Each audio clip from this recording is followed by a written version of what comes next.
बिस्मिल्लाहिर्रहमानिर्रहीम। अस्सलाम वालेकुम फ्रेंड्स, आसिम जावेद आपकी खिदमत में एक बार फिर हाज़िर है। इस दफ़ा हम लेसन 12 के साथ हैं। लेसन 12 जो है ये आपको हेल्प करेगा एक स्टॉक स्क्रीनर बनाने में, जो कि आप माइक्रोसॉफ्ट एक्सेल के अंदर बना सकते हैं। ये आप दुनिया की किसी भी स्टॉक एक्सचेंज का डाटा इसके अंदर लेके आ सकते हैं। इसके लिए हम वेबसाइट यूज़ करेंगे investing.com की, और कुछ चीज़ें जो मैंने आपको बताई हैं वो आपने साथ इसके डाउनलोड करनी है। जो एक्सटेंशन आपको गूगल क्रोम की बताई है, डाटा माइनर के नाम से है, वो भी आपने डाउनलोड करनी है और इंस्टॉल करनी है। उसके लिए मैंने फेसबुक पोस्ट भी एक लगाई थी और एक लिंक भी आपके साथ शेयर किया था, जिस पे जाके आप वो एक्सटेंशन इंस्टॉल कर सकते हैं, डाउनलोड कर सकते हैं, और फिर उसको अपने गूगल अकाउंट के साथ आप साइन इन करके रख लें।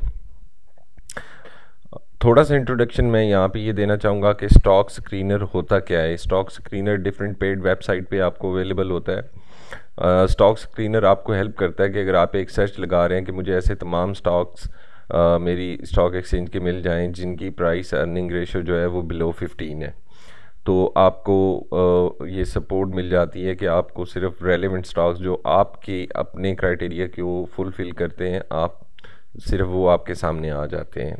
सिमिलरली अगर आप चाह रहे हो कि मुझे ऐसे तमाम स्टॉक्स नज़र आ जाएं जिनकी क्लोजिंग प्राइस अबव 20 है या बिलो 20 है या बिटवीन 15 एंड 20 है या बिटवीन 0 एंड 10 है, तो कोई भी क्राइटेरिया आप इसके अंदर लगा सकते हैं। ये जब हम माइक्रोसॉफ्ट एक्सेल में अभी जाएंगे फिर मैं आपको बताऊंगा कि ये किस तरह से आप क्राइटेरिया यूज़ कर सकते हैं। सिमिलरली बाज़ दफ़ा आप चाह रहे होते हैं कि मुझे ऐसे तमाम स्टॉक्स मिल जाएं जिनकी डिविडेंड यील्ड जो है वो 5% से अबव है, या एग्जैक्ट 5% है, या 10% है, या टॉप 10 मुझे मिल जाएं।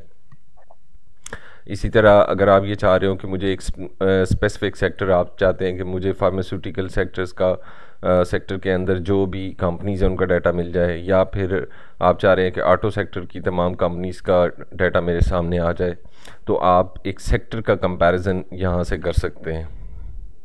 इसी तरह अगर आप चाह रहे हैं कि मुझे वो स्टॉक्स नज़र आ जाए जिनका वॉल्यूम जो है वो 2 मिलियन से ज़्यादा है या 2 मिलियन से कम है, या कोई भी आप लिमिट, इसकी 2 मिलियन जस्ट एक एग्जांपल है, कोई भी आप फिगर वहाँ पे इंसर्ट करके उससे रेलेवेंट स्टॉक्स जो हैं वो आप डिस्प्ले कर सकते हैं। इसी तरह आप चाहते हैं कि ऐसे तमाम स्टॉक सामने आ जाएं जिनकी ईपीएस जो है वो ग्रेटर दैन 5 रुपीज़ है, लास्ट जो उनका एनुअल रिज़ल्ट है या लास्ट क्वार्टरली रिज़ल्ट है उसका आ जाए। और अगर आप टेक्निकल गुरुज़ हैं तो टेक्निकल गुरुज़ के लिए भी यहाँ पे डाटा थोड़ा सा अवेलेबल होगा। 3-4 इंडिकेटर्स टेक्निकल के भी अवेलेबल होंगे इसके अंदर। जैसे आरएसआई है, आप ये सर्च करना चाह रहे हो कि कौन से स्टॉक्स ऐसे हैं जिनकी आरएसआई इस वक्त 30 से कम है या 70 से ज़्यादा है, तो जो टेक्निकल जो लोग जिन लोगों को टेक्निकल की समझ है वो ये क्राइटेरिया भी यूज़ कर सकते हैं। तो इसके लिए अब हम ये करते हैं कि हम सिंपली स्टार्ट करते हैं। जो चीज़ें मैंने आपको बताई हैं, एक आपने गूगल क्रोम जो है वो इंस्टॉल करना है, दूसरा आपने डाटा माइनर की एक्सटेंशन इंस्टॉल करनी है। उसका लिंक मैंने अपने फेसबुक पेज पे दिया था, लास्ट पोस्ट जो मैंने की है उसके अंदर मैंने उसका लिंक दिया, आप वो इंस्टॉल कर लें। और उसके बाद आप जो है वो investing.com की वेबसाइट पे चले जाएं। अब हम प्रैक्टिकली देखते हैं कि ये काम कैसे होता है। ज़रा प्रेजेंटेशन से आउट होते हैं और वेब के ऊपर जाके देखते हैं कि किस तरह से हमने ये स्टॉक स्क्रीनर क्रिएट करना है माइक्रोसॉफ्ट एक्सेल के अंदर। अच्छा, ये देखें, ये मैं investing.com की वेबसाइट मैंने ओपन कर ली है, www.investing.com। ये जब आप वेबसाइट ओपन करेंगे, वेबसाइट ओपन करने के बाद ये आपको कुछ टैब्स और मेन्यूज़ नज़र आ रहे हैं। यहाँ पे एक मेन्यू है टूल्स का। टूल्स के मेन्यू में जाएंगे तो यहाँ पे आपको स्टॉक स्क्रीनर नज़र आ जाएगा। स्टॉक स्क्रीनर को आप क्लिक कर लें, और जब आप इस पेज पे आ जाएं तो ये देखें, यहाँ पे आपने सबसे पहले अपना कंट्री सेलेक्ट करना है। जैसे हम पाकिस्तान में इस वक्त बैठे हैं तो मैं यहाँ पी टाइप किया तो ये पाकिस्तान मेरे सामने आ गया।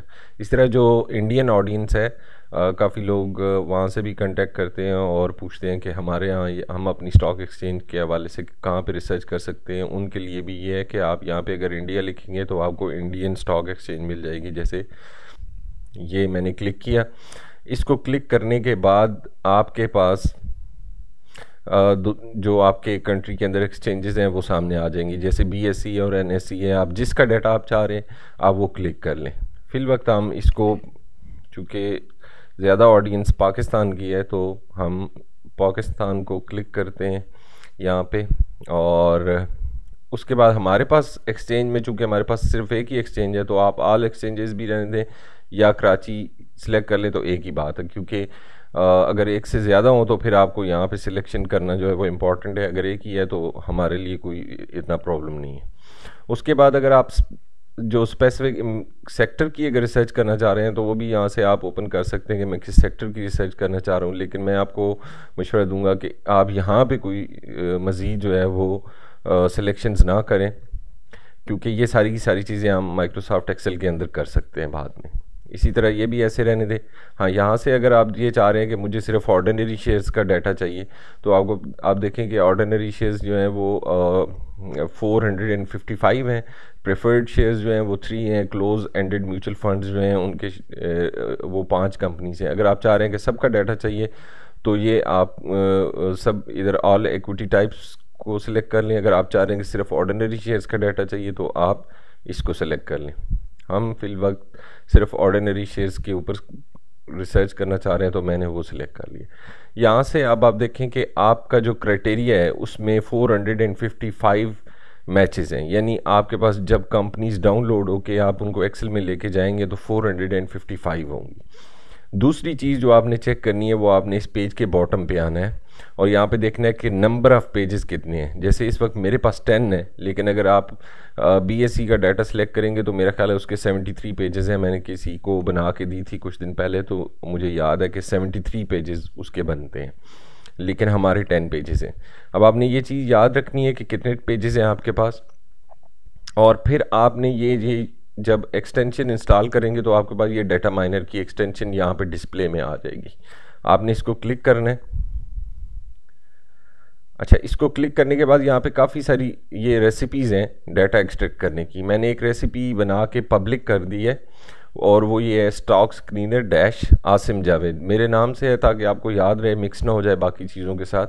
आपने इसको सिलेक्ट करना है। ये भी एक है, लेकिन आप इसको सिंपली इसको सिलेक्ट कर लें। ये हम रात को टेस्टिंग कर रहे थे किसी दोस्त के साथ बैठ के, तो मैंने वहाँ पे इंपोर्ट करा के भी देखी थी। अगर ये किसी के पास नहीं आ रही है तो मैं उसको इसकी सोर्स फाइल भी दे सकता हूँ, वो इंपोर्ट भी कर सकता है, लेकिन ये पब्लिकली अवेलेबल है अब।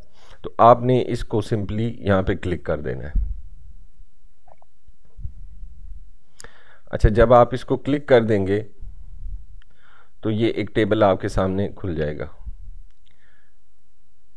यहाँ पे कोशिश करें कि आप बाकी किसी चीज़ को इस वक्त एक्सप्लोर ना करें, ना चेंजेस करें, क्योंकि अगर चेंजेस करेंगे तो डाटा जो है उसकी इंपोर्ट करने में कोई प्रॉब्लम्स आ सकती हैं। लेकिन अगर आप इस चीज़ को समझना चाह रहे हैं कि ये किस तरह से है, इसका कोड क्या है, तो ये सेटिंग्स हैं, इसको आप चेंज करके डाटा की डिफरेंट शेप्स भी ले सकते हैं। लेकिन जो आइडियल शेप मुझे लगी है वो मैंने यहाँ पे इसकी सेटिंग कर दी है। उसके बाद आपने ये करना है, आप यहाँ पे देखें कि ये इसने फर्स्ट 50 रोज़ सिर्फ अभी तक डाउनलोड किए हैं। ये देखें 1 से लेके, अगर आप इसको स्क्रॉल करके नीचे आएँ तो ये लास्ट 50th आइटम जो है वो अटक पेट्रोलियम का है, लेकिन हमारे पास जो हमने अभी देखा था वहाँ पे 455 आइटम्स है। तो बाकी चीज़ें इसके अंदर कैसे आएंगी? बाकी चीज़ें इसके अंदर लाने के लिए यहाँ पे एक बटन बना होगा स्टार्ट ऑटो पेजिनेशन का। अगर ये नहीं बना हो, आपको नज़र आ रहा है, ये समटाइम्स ऐसे भी हो सकता है, तो आप ये ऑटो पेजिनेशन का एक ऑप्शन है, इसके साथ इसको क्लिक करेंगे तो यहाँ पे 2 चीज़ें आ जाएंगी, टेस्ट नेक्स्ट पेज या स्टार्ट ऑटो पेजिनेशन। आपने इसको नहीं क्लिक करना, आपने स्टार्ट ऑटो पेजिनेशन को क्लिक कर देना। ये अब वो कह रहा है पेजिनेशन इज स्टार्टेड, और ये नीचे वेब पेज पे देखें, ये नीचे पीछे वेब पेज पे आप पेज 2 पे आप आ गए। ठीक है, ये इस दौरान आपने किसी और जगह क्लिक नहीं करना, आपने सिंपली वेट करना है इसके कंप्लीट होने का। ये देखिए पेज 3 पे ऑटोमेटिकली आ गया और यहाँ नंबर ऑफ़ रोज़ जो हैं वो 100 हो चुकी हैं।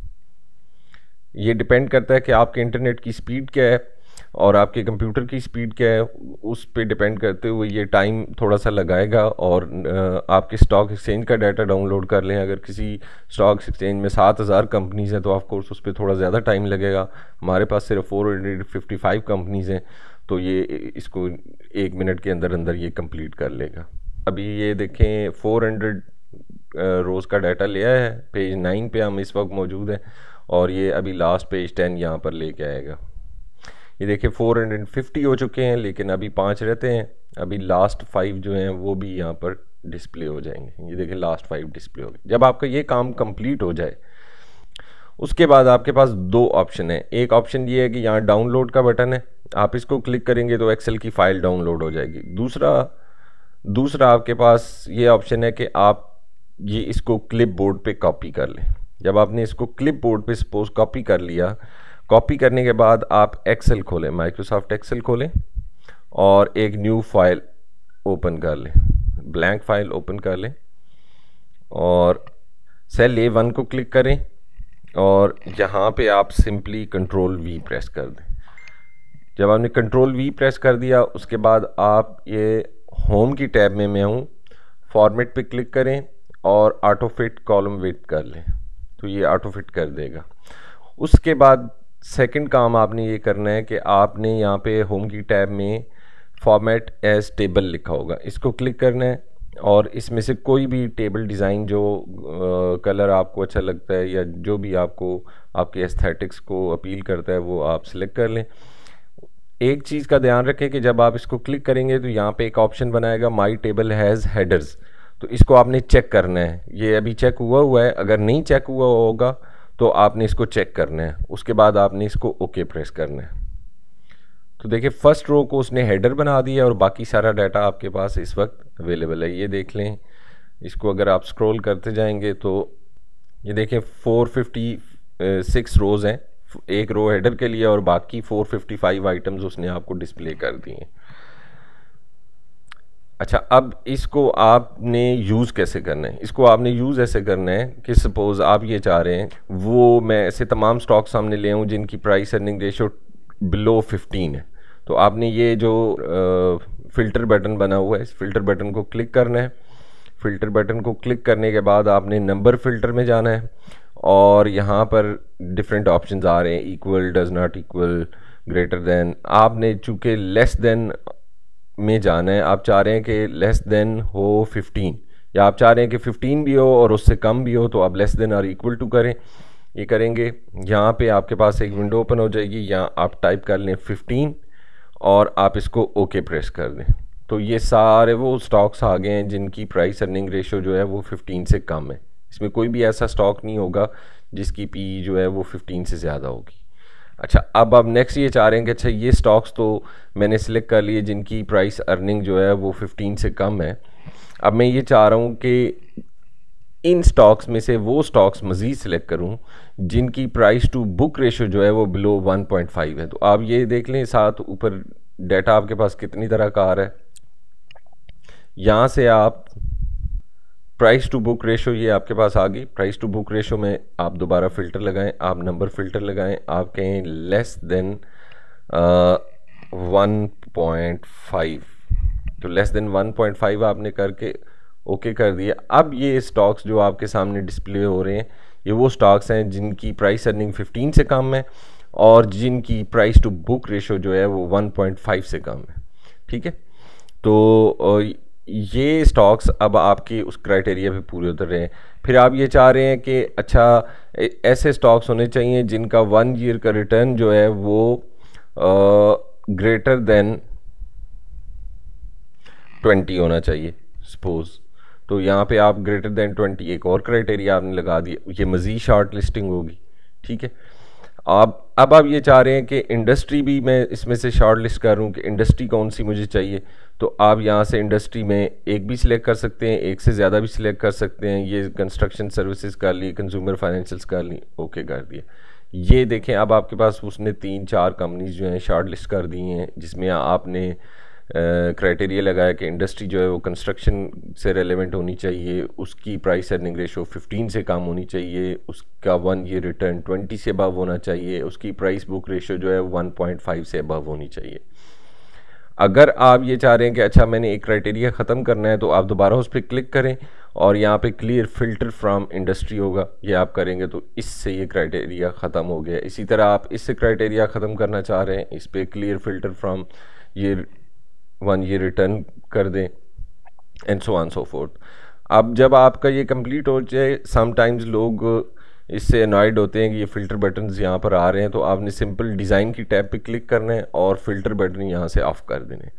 अब देखें आप बस डाटा क्या क्या आ रहा है, एक कंपनी का नाम आ रहा है, सिंबल आ रहा है, किस सेक्टर में है, किस इंडस्ट्री में है, लास्ट क्लोजिंग क्या है इसकी, परसेंटेज चेंज 1 डे का कितना है, मार्केट कैपिटलाइजेशन कितनी है, volume, price earning ratio, 1 year return, dividend yield, average volume, EPS, price earning ratio, trailing 12 month की है, ये देख लीजिएगा प्राइस अर्निंग रेशो। ये price earning ratio last annual income जो उसकी लास्ट एनुअल ईपीएस है उस पर बेस्ड है, और ये ट्रेलिंग 12 मंथ्स का डाटा है। ठीक है, प्राइस टू सेल्स इस तरह ट्रेलिंग 12 मंथ है। Price to cash flow most recent quarter, MRQ is most recent quarter, TTM is trailing 12 months.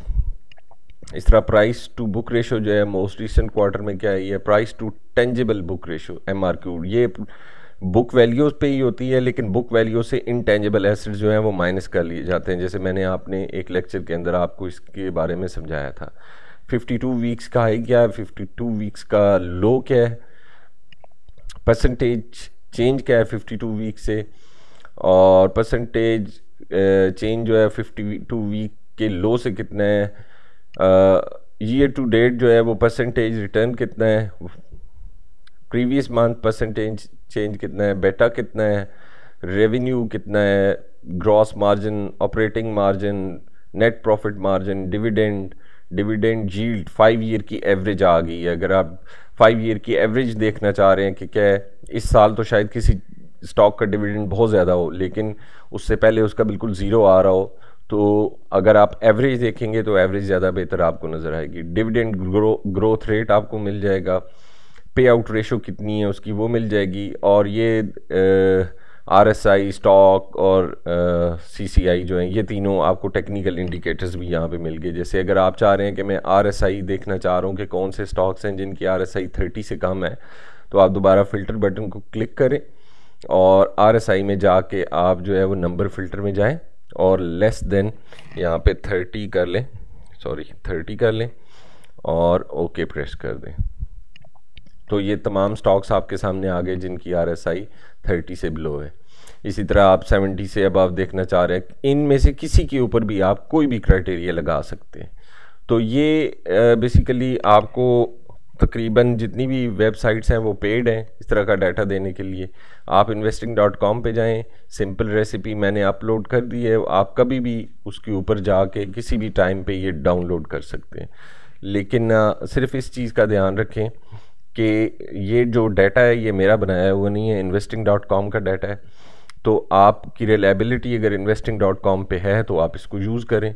अगर आप समझते हैं कि वो रिलायबल डाटा नहीं है या आपको कहीं पे एरर नज़र आते हैं तो आप उसको ना यूज़ करें।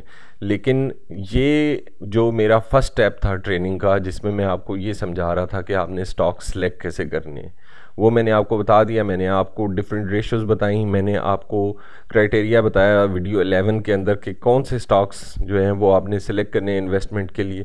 यहाँ से आप इजीली वो क्राइटेरिया अप्लाई करके वो स्टॉक आइडेंटिफाई कर सकते हैं।